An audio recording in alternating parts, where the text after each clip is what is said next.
Assalamualaikum warahmatullahi wabarakatuh. Selamat sore kami ucapkan untuk sahabat hit dimanapun Anda berada.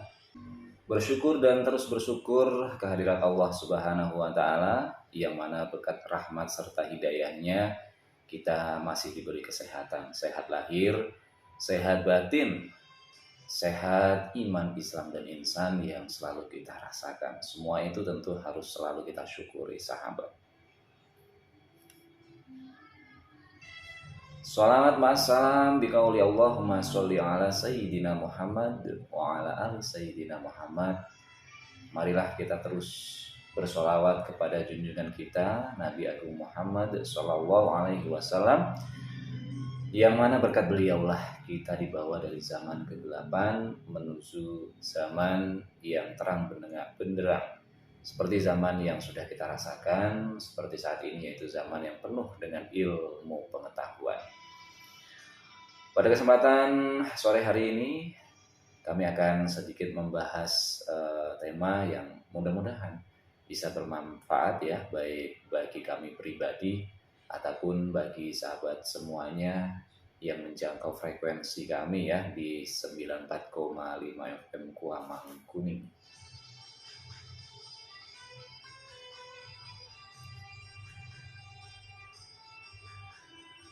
Dan bagi Anda yang barangkali nanti ketinggalan ya, atau barangkali tidak full mendengarkan secara langsung, Anda juga bisa nanti nonton di channel YouTube dengan nama Inayah Production, sahabat semuanya.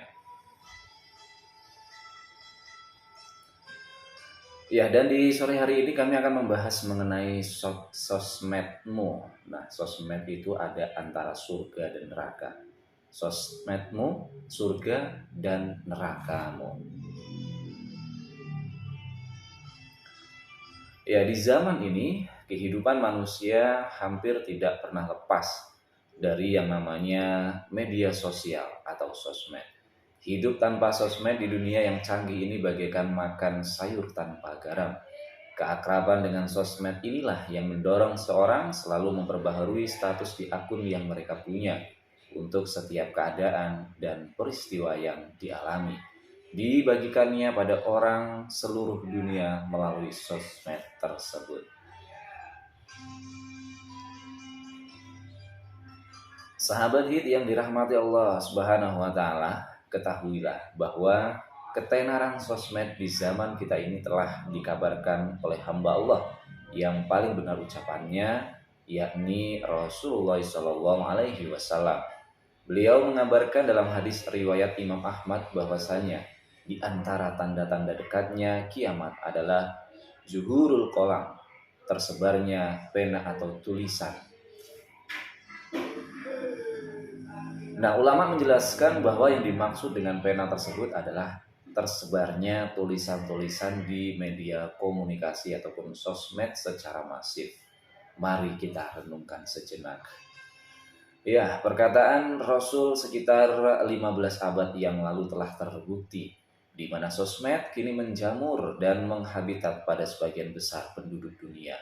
Maka sepantasnya bagi setiap muslim yang mau berpikir dan merenungkan faidah dari hadis tersebut akan merasakan bertambahnya keimanan dalam dadanya. Betapa tidak ketika Rasulullah SAW mengabarkan tentang sosmed dan itu terbukti di zaman ini, maka benar pula sabda beliau mengenai adanya siksa kubur, adanya fitnah kubur, adanya pertanyaan kubur, adanya hari kebangkitan, dan adanya hari pembalasan. Maka semua itu akan terjadi karena setiap ucapan beliau Shallallahu Alaihi Wasallam adalah wahyu.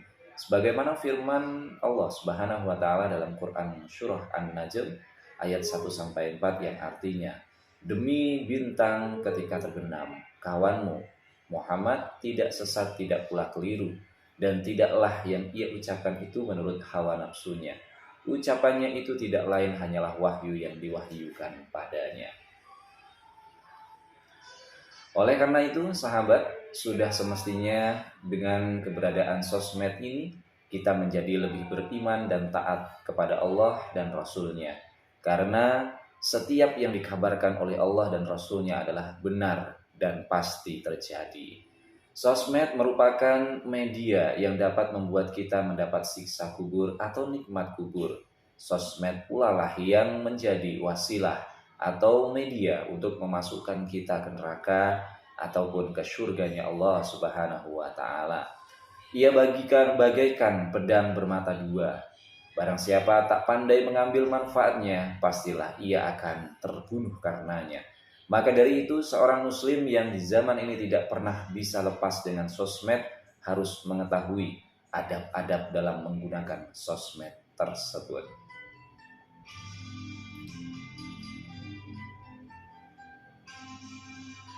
Ya, kami coba untuk memberikan beberapa di antaranya adab-adab dalam menggunakan sosmed tersebut, sahabat. Yang pertama, mengingat bahwa Islam menuntut kita membagi waktu dengan proporsional.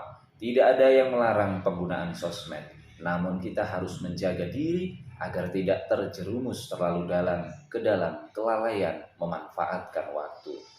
Dalam suatu riwayat dikisahkan bahwa ada seorang sahabat yang bernama Abu Darda radhiyallahu anhu yang selalu berpuasa di siang hari dan selalu qiyamul lail dari ba'da isya hingga menjelang subuh.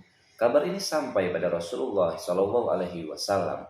Maka beliau menasihatinya, "Sesungguhnya bagi dirimu, keluargamu dan tubuhmu ada hak atasmu yang harus engkau penuhi. Maka berikanlah masing-masing pemilik hak itu haknya." Hadis riwayat Bukhari dan Muslim. Itulah nasihat Rasulullah Shallallahu Alaihi Wasallam pada Abu Darda radhiyallahu anhu yang kerajinan ibadah.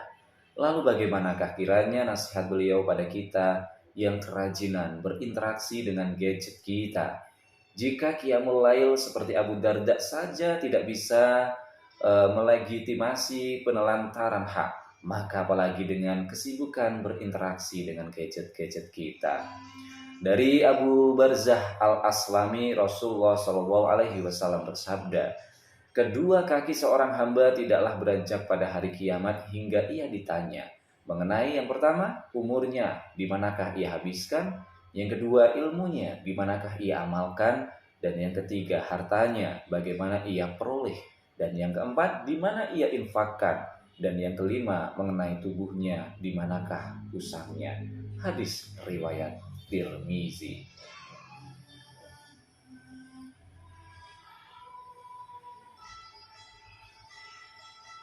Sahabat hid yang dirahmati Allah Subhanahu wa taala, tak mengapa kita mempunyai beberapa grup dalam suatu akun sosmed, asalkan kita pastikan ada manfaatnya.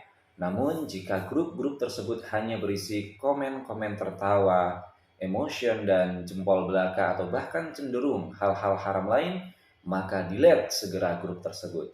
Masih ingatkah kita akan hadis dari Abu Hurairah radhiyallahu anhu? Ia berkata, Rasulullah Shallallahu Alaihi Wasallam pernah berkata, "Min husni islamil mar'i tarakuhu ma la yaknihi." Di antara tanda kebaikan Islam seseorang adalah meninggalkan perkara yang tidak bermanfaat baginya. Hadis riwayat Tirmizi.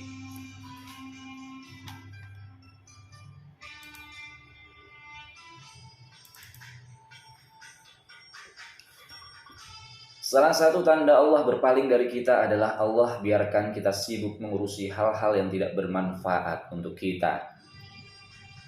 Kita tidak diberi taufik dan hidayah untuk melakukan kebaikan. Terdapat suatu kisah inspiratif, sahabat. Suatu hari Imam Malik ditanya, "Berapa umurmu, wahai Imam?" Imam Malik pun menjawab dengan tegas, "Uruslah dirimu sendiri." Lihat bagaimanakah kesungguhan Imam Malik dalam menjaga waktu. Beliau tidak mau menjawab pertanyaan yang tidak ada manfaat akhiratnya, tidak mengandung ilmu sama sekali. Dan kisah ini juga mengajarkan pada kita untuk tidak over kepo terhadap kehidupan orang lain. Masih banyak aib kita yang perlu diperbaiki, masih banyak kitab yang belum kita pelajari. Bagi seorang muslim, waktu itu sangatlah mahal, sehingga muslim yang baik keislamannya akan meninggalkan kegiatan di sosmed yang hanya sekedar like and dislike tanpa menebar faidah dan kebaikan. Maka mari kita bagi waktu kita dengan bijak agar hisab Allah pada waktu kita lebih ringan. Kemudian adab yang kedua, sahabat hit yang dirahmati Allah Subhanahu wa taala, menanamkan kuat-kuat di benak kita bahwa setiap postingan, komen, kopas dan share kita di sosmed akan semuanya dihisab. Semua itu dan tak ada yang terluput olehnya karena Allah mempunyai malaikat yang ditugaskan untuk selalu mencatat setiap perbuatan kita. Ma yalfidu min qawli illa ladaihi raqibun atid. Tiada suatu ucapan pun yang diucapkannya melainkan ada di dekatnya malaikat pengawas yang selalu hadir. Kontrol jari kita agar tidak terlalu mudah memposting, berkomentar, copy paste dan men-share dan diam adalah salah satu cara terampuh untuk mengontrolnya. Karena jari di dunia sosmed bagaikan lisan di dunia nyata. Dari Abdullah bin Amr radhiyallahu anhuma, Rasulullah shallallahu alaihi wasallam bersabda yang artinya, seorang muslim yang baik adalah yang membuat kaum muslimin yang lain selamat dari gangguan lisan dan tangannya. Dan seorang yang benar-benar berhijrah adalah meninggalkan segala perkara yang dilarang oleh Allah Subhanahu wa taala. Hadis riwayat Bukhari. Sahabat hit yang dirahmati Allah Subhanahu wa taala, ingat, ini zaman yang penuh dengan fitnah. Semakin banyak komen, maka semakin lama hisab kita di akhirat kelak. Dan semakin banyak aktif tanpa manfaat, maka akan semakin banyak pertanyaan Allah pada kita. Karena di sosmed tidak ada yang gratisan, walau online pakai wifi atau bonus paket internet sekalipun. Semakin banyak teman yang kita menerima berbagai bentuk tulisan kita di sosmed dan tulisan tersebut adalah tulisan yang salah, maka kelak semua teman kita akan menyalahkan kita ketika di akhirat. Wallahu a'lam bishawab. Kemudian yang ketiga, sahabat hit yang dirahmati Allah Subhanahu wa taala, ketika kita akan masuk dunia sosmed, maka jangan lupa pasang niat. Niatkan semua karena Allah. Niatkan untuk menjalin tali silaturahmi. Niatkan untuk berbagi faidah yang disampaikan oleh para ustadz dan ustadzah. Kaidah fikih mengatakan al-wasilah laha ahkamu ma'asih. Hukum sarana itu tergantung pada tujuannya. Jika tujuan menggunakan sosmed adalah untuk menebar faidah dan berdakwah, maka penggunaan sosmed yang semacam ini akan berpahala.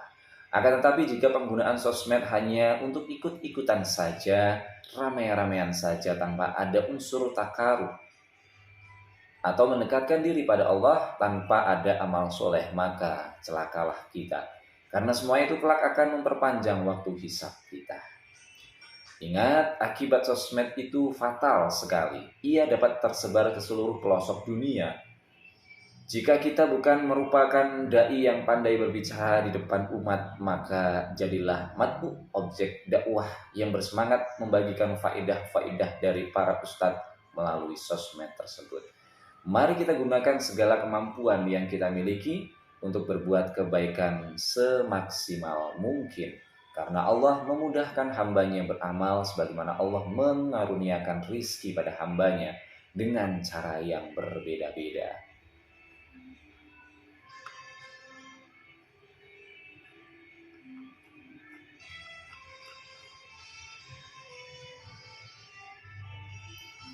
Oleh karena itu sahabat hit yang dirahmati Allah Subhanahu wa taala, mari wajib bagi kita untuk selalu mengoreksi niat kita karena Allah atau Tuhan kita selalu akan memantau kita lewat malaikat-malaikatnya yang selalu mencatat segala macam ucapan dan tindakan kita.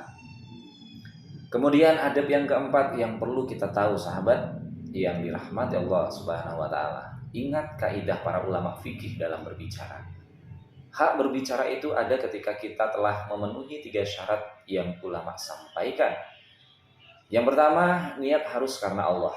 Sebagaimana hadis yang telah masyhur di tengah-tengah kita bahwa innamal a'malu binniyat. Semua amal tergantung pada niatnya. Kemudian yang kedua, menyampaikan informasi dengan benar, baik dari sisi kandungan isinya maupun dari cara penyampaiannya. Ya, karena di sosmed kita tidak dapat memberikan intonasi bicara, ekspresi kita pun terbatas. Tidak setiap ekspresi tergambarkan oleh emotion dalam sosmed, sehingga hal ini sangat rawan terjadi perselisihan dan salah paham.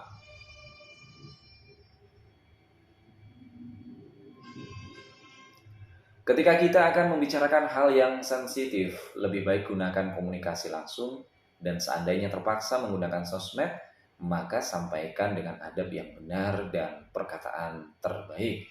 Di antara memulai dengan basmalah, sholawat pada Rasul, lalu salam. Karena orang yang melakukan ini berarti ia mempunyai niatan baik ketika ingin mengajak kita berbicara. Sehingga kita pun harus pasang hati untuk selalu berhusnudzon atas setiap berita yang akan disampaikan.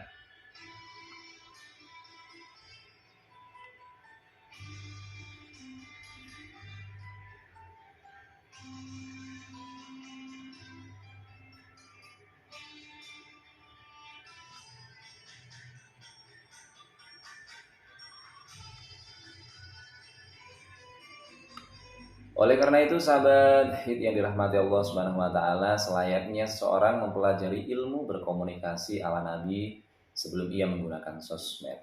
Allah Subhanahu wa taala berfirman dalam Quran surah Ali Imran ayat 159 yang artinya, "Maka disebabkan rahmat dari Allah lah kamu berlaku lemah lembut terhadap mereka. Sekiranya kamu bersikap keras lagi berhati kasar, tentulah mereka menjauhkan diri dari sekelilingmu. Karena itu maafkanlah mereka, mohonkanlah ampun bagi mereka, dan bermusyawaratlah dengan mereka dalam urusan itu. Kemudian apabila kamu telah membulatkan tekad, maka bertakwalah kepada Allah. Sesungguhnya Allah menyukai orang-orang yang bertawakal kepadanya." Maka jangan sampai dakwah itu tercemar gara-gara sikap keras dan kasar dari kita. Selain itu juga harus benar dari segi kandungannya, yakni dengan meng-cross-check terlebih dahulu setiap informasi yang didapat. Jangan sampai asal kopas dan share. Karena setiap orang yang membaca berita akan mempunyai beberapa pendapat, dan pendapat inilah yang akan mendatangkan perpecahan ketika suatu berita disebarkan dengan ada tambahan-tambahan yang keliru karena berasal dari pendapat penulis semata. Syekh Soleh Al-Ruhaili mengatakan terdapat dua makna fasik dalam ayat-ayat ataupun dalam ayat Quran surah Al-Hujurat ayat 6. Hai orang-orang yang beriman, jika datang kepadamu orang fasik membawa suatu berita, maka periksalah dengan teliti agar kamu tidak menimpakan suatu musibah kepada suatu kaum tanpa mengetahui keadaannya yang menyebabkan kamu menyesal atas perbuatan itu. Nah, Syekh Soleh Al-Ruhaili mengatakan dua makna fasik dari ayat tersebut. Yang pertama adalah sumber berita atau orang yang menyebarkan beritanya yang fasik. Kemudian yang kedua, beritanya yang disampaikan merupakan berita kefasikan, di mana berita kefasikan ini bisa dibawa oleh orang soleh sekalipun, karena orang soleh pun manusia, tempat salah dan lupa. Bisa saja seorang itu terlupa akan nama tokoh dalam berita tersebut, sehingga ia salah dalam menyebutkan namanya. Bisa pula orang yang menyampaikan berita pada kita benar-benar orang yang terpercaya dari segi kekuatan ingatan dan kesolihan. Namun bukankah masih mungkin terjadi kefasikan dari penyampaian berita sebelumnya? Nah, tidak semua orang soleh itu selektif dalam menerima berita. Maka tidak ada alasan untuk tidak cross-check berita tersebut. Namun ketika kita tidak bisa melakukannya, maka berita tersebut jangan dipercaya, jangan disebar. Cukup dijadikan pengetahuan angin lalu. Karena sekali lagi, klarifikasi di dunia sosmed itu berat. Belum tentu orang yang telah membaca berita fasik tersebut membaca kembali atau membaca pula hasil klarifikasinya tersebut. Kemudian yang ketiga, efek yang ditimbulkan dari disampaikannya berita tersebut adalah efek yang positif atau bisa menekan kemudaratan saat itu, Ingat, walaupun berita tersebut benar, ketika disampaikan pada kondisi yang salah, maka akan memperburuk keadaan. Kaidah fikih mengatakan, apabila suatu kerusakan berhadapan dengan suatu kemaslahatan, maka secara umum menolak kerusakan itu lebih didahulukan, kecuali jika kerusakan itu tidak dominan. Karena sesungguhnya perhatian pembuat syariat terhadap perkara yang dilarang itu lebih keras daripada terhadap perkara yang diperintahkan. Kelima, mampu membedakan ranah publik dan ranah pribadi. Kemudian adab yang keenam, ingat tidak semua yang kita dengar kita sampaikan.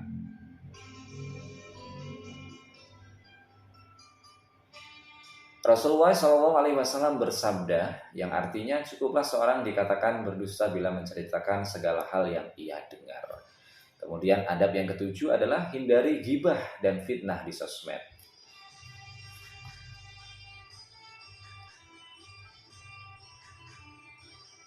Kelak di akhirat Allah Ta'ala akan menyediakan bangkai saudara kita yang kita gibahi.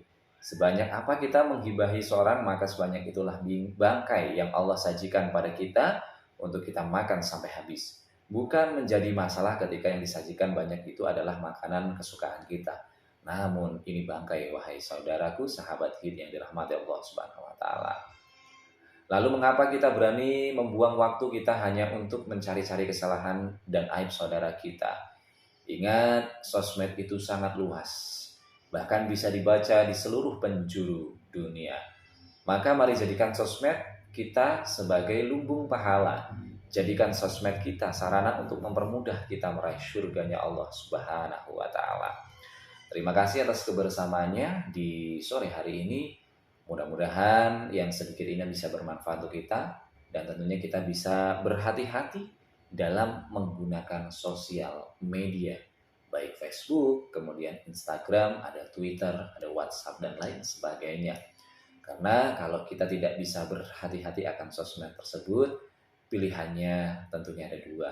Sosmed akan membawa kita ke neraka, atau sosmed akan membawa kita ke surga. Tentu semua orang akan memilih bahwa sosmed akan membawa kita ke dalam surga.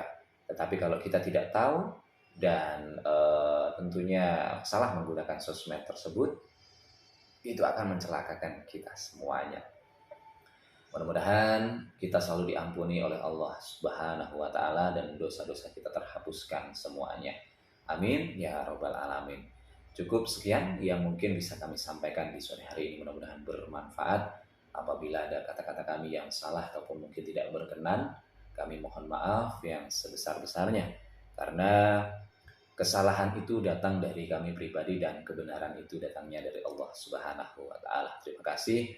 Wallahul muwafiq ila aqwamit thoriq. Assalamualaikum warahmatullahi wabarakatuh.